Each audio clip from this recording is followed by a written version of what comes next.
Hi ಎಲ್ಲರಿಗೂ ನಮಸ್ಕಾರ. ಕವಿತಾ ಪಾಕಶಾಲೆಗೆ ನಿಮ್ಮೆಲ್ಲರಿಗೂ ಸುಸ್ವಾಗತ. ಇವತ್ತಿನ ರೆಸಿಪಿಲಿ ಸಿಂಪಲಾಗಿ ಮಟನ್ ಚಾಪ್ಸ್ ಮಾಡ್ಕೊಳ್ಳೋಣ ಬನ್ನಿ.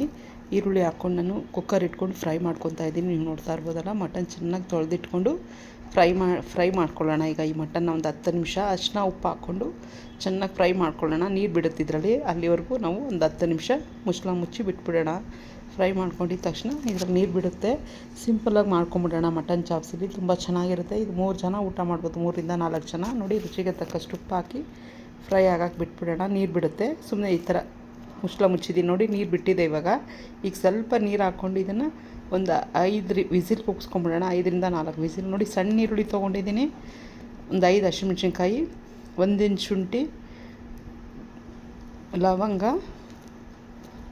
ಚಕ್ಕೆ ಮತ್ತು ಬೆಳ್ಳುಳ್ಳಿ ಇದಿಷ್ಟು ಫ್ರೈ ಮಾಡ್ಕೊಳ್ಳೋಣ. ಕಾಳು ಮೆಣಸು ಚೆನ್ನಾಗೆ, ಟೊಮೆಟೊ ಏನೂ ಹಾಕ್ತಾಯಿಲ್ಲ ನಾನಿಲ್ಲಿ. ಕಾಯಿ ಪೀಸ್ಗಳಿದು, ಫ್ರೆಶ್ ಕಾಯಿ ಪೀಸು.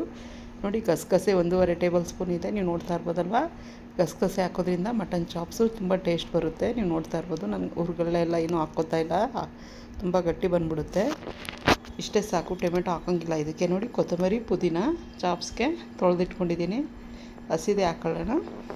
ಇದು ಚೆನ್ನಾಗಿ ಫ್ರೈ ಆಗ್ತಾಯಿದೆ. ಸಣ್ಣ ಈರುಳ್ಳಿ ಹಾಕ್ಕೊಳ್ಳಿ, ತುಂಬ ಟೇಸ್ಟ್ ಬರುತ್ತೆ. ನೋಡಿ, ಇದೆಲ್ಲ ಆರಿದೆ. ಇದಕ್ಕೆ ಹಾಕ್ಕೊಂಡು ರುಬ್ಕೊಂಬಂದ್ಬಿಡೋಣ.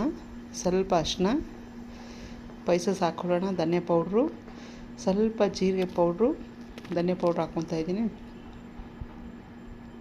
ನೋಡಿ, ಈ ಥರ ಫೈನ್ ಪೇಸ್ಟಾಗಿ ರುಬ್ಕೊಂಡು ಇದಕ್ಕೆ ಸ್ವಲ್ಪ ನೀರು ಅಡ್ಜಸ್ಟ್ ಮಾಡಿಕೊಂಡು ಎಷ್ಟು ಬೇಕೋ ಅಷ್ಟು ನೀರು ಹಾಕ್ಕೊಂಡು ಮಿಕ್ಸ್ ಮಾಡಿಕೊಂಡು ಮತ್ತಷ್ಟು ಉಪ್ಪು ಹಾಕ್ಬಿಡೋಣ. ಸ್ವಲ್ಪ ಅದಕ್ಕೆ ಎಷ್ಟು ಬೇಕಾಗುತ್ತೋ ಅಷ್ಟು ಉಪ್ಪು ಹಾಕ್ಕೊಂಡು ಇನ್ನೊಂದು ವಿಸಿಲ್ ಕೂಗಿಸ್ಕೊಂಬಿಟ್ರೆ ಮಟನ್ ಚಾಪ್ಸ್ ರೆಡಿ ಆಗುತ್ತೆ. ತುಂಬ ಅಂದರೆ ತುಂಬ ಚೆನ್ನಾಗಿ ಬಂದಿತ್ತು. ನೀವೆಲ್ಲ ಒಮ್ಮೆ ಟ್ರೈ ಮಾಡಿ. ವಿಡಿಯೋ ಯಾರಿಗೆಲ್ಲ ಇಷ್ಟ ಆಗುತ್ತೋ ಅವರೆಲ್ಲ ಲೈಕು ಶೇರ್ ಮಾಡಿ, ಫ್ರೆಂಡ್ಸ್ಗೆ ಫ್ಯಾಮಿಲಿಗೆ ಶೇರ್ ಮಾಡಿ, ಸಬ್ಸ್ಕ್ರೈಬ್ ಮಾಡ್ಕೊಳ್ಳಿ. ದೋಸೆಗೆ, ಚಪಾತಿಗೆ, ಪರೋಟಾಗೆ, ಅನ್ನಕ್ಕೆ, ಮುದ್ದೆಗೆ ಎಲ್ಲದಕ್ಕೂ ಹೊಂದ್ಕೊಳ್ಳುತ್ತೆ ಈ ಮಟನ್ ಚಾಪ್ಸು.